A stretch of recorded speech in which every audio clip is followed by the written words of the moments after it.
அனைவருக்கும் வணக்கம். வாழ்க வளமுடன். குரு வாழ்க, குருவே துணை. நான் டாக்டர் விஜயலட்சுமி கண்ணன். பிகே ஜோதிட நிலையம் யூடியூப் சேனலுக்கு உங்களை அன்புடன் வரவேற்கின்றேன். இன்னைக்கு நம்ம பார்க்க போகிறது என்னன்னா, குரு கேது சேர்க்கை. இந்த குருவும் கேதுவும் சேர்க்கை பெற்றால் கோடீஸ்வர யோகமா அல்லது கடங்கார யோகமா, இதுதான் நம்ம பார்க்க போகிறோம். இது எதை தரும் அப்படின்னு பார்த்தீங்கன்னா, ரெண்டையுமே தரும். கடங்கார யோகம் அப்படின்னு சொல்லக்கூடிய யோகத்தை முதல்ல பார்ப்போம். குருவும் கேதுவும் சேர்க்கை பெற்று அல்லது பார்வை, குரு கேதுவை பார்க்குறாரு. ஸோ குருவுடைய சேர்க்கை பார்வை ஏதாவது இருந்தது அப்படின்னா அந்த ஜாதகத்தில் அவங்களுக்கு கடன் உண்டு. இந்த கடன் எப்படி இருக்கும் அப்படின்னு பார்த்தீங்கன்னா, 25 லட்சம், 50 லட்சம், 1 கோடி, 2 கோடின்னு கோடிக்கணக்கான கடன்கள். அதாவது 1/4 கோடி, அரை கோடின்னு சொல்லக்கூடிய அமைப்பில் அவங்கவுங்க தகுதிக்கு ஏற்ப கடனை கொடுத்துருவாங்க இந்த குருவும் கேதுவும். இது கடங்கார யோகமா அப்படின்னா ஆமாம், கடங்கார யோகம்தான். அப்போ கோடீஸ்வர யோகம்னா என்ன அப்படின்னா, இதே குருவும் கேதுவும் கோடீஸ்வர யோகத்தை தருவாங்க. எப்படி இருந்தால் தருவாங்க அப்படிங்கிறது தான் அங்கே பாயிண்ட்.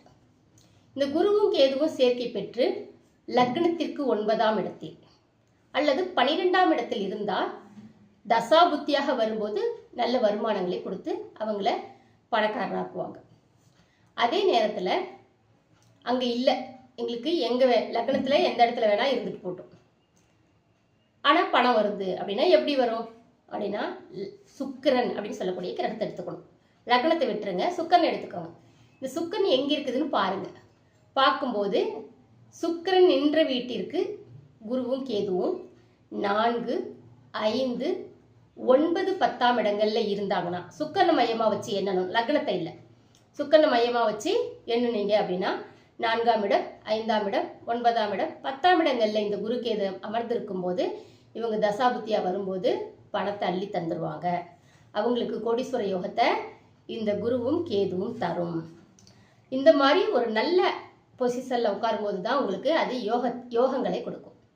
சரி, எவ்வளோ பெரிய பணக்காரங்களாக இருந்தாலுமே அவங்க கொஞ்சம் கடன் வாங்கி வச்சுருப்பாங்க இந்த குருவும் கேதுவும். என்னென்ன டேக்ஸ் கட்டணும், அதுக்கு பதிலாக லோனை போட்டுக்கிட்டா கொஞ்சம் டேக்ஸ் குறையும் அப்படின்னு சொல்லி ஏதாவது ஒரு விதத்தில் ஒரு ரொட்டேஷனுக்காக தேவைப்பட்டது, ஏதோ ஒரு காரணத்தை சொல்லி எவ்வளோ பெரிய கோடீஸ்வரங்களாக இருந்தாலும் இந்த குருவும் கேதுவும் இந்த கடனை எல்லாருக்குமே கொடுக்குது. குரு மேலே கேது, கேது மேலே குருலாம் வரக்கூடிய காலகட்டங்களில் கடன் ஏற்படும். இந்த கடன் கொடுக்கக்கூடியது எல்லோருக்கும் உண்டு இந்த கடன் அப்படிங்கிறது. சரிங்க, ஒரு சிலர் குரு கேது சேர்க்கை இருந்தால் வட்டிக்கு விட்டு வருமானம் சம்பாதிப்பாங்க.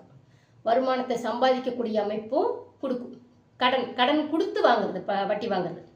அப்போ நம்ம பணத்தை கொடுத்து வட்டி வாங்கக்கூடிய அமைப்பு இருக்கும். இது எல்லாருக்கும் அமையுமா அப்படி இல்லை. குரு கேது சேர்க்கை இருந்து சேர்க்கை பார்வை எது வேணா இருக்கலாம்.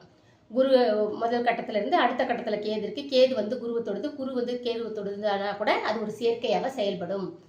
அப்படி இருக்கும்போது உங்களுக்கு பார்த்தீங்க அப்படின்னாக்கா, ராகு நின்ற வீட்டின் அதிபதி அல்லது ராகு நின்ற நட்சத்திராதிபதி இவங்க தசாபுத்தியாக வரக்கூடிய காலத்தில் இந்த ஜாதகர் என்ன செய்வாருங்க, வட்டிக்கு விட்டு வருமானம் சம்பாதிப்பார்.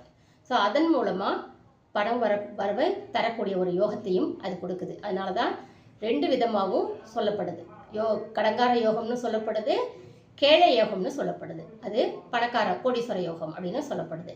ரெண்டுமே செயல்படும். அந்த கிரகங்கள் எப்படி இருக்குது, என்ன தசாபுத்தி வருதுங்கிறத பொறுத்து அது செயல்படும். நன்றி. வாழ்க வளமுடன். உங்கள் வாழ்க்கை வளமாகட்டும். இப்படிக்கு என்றென்றும் அன்புடன் உங்கள் விஜயலட்சுமி கண்ணன்.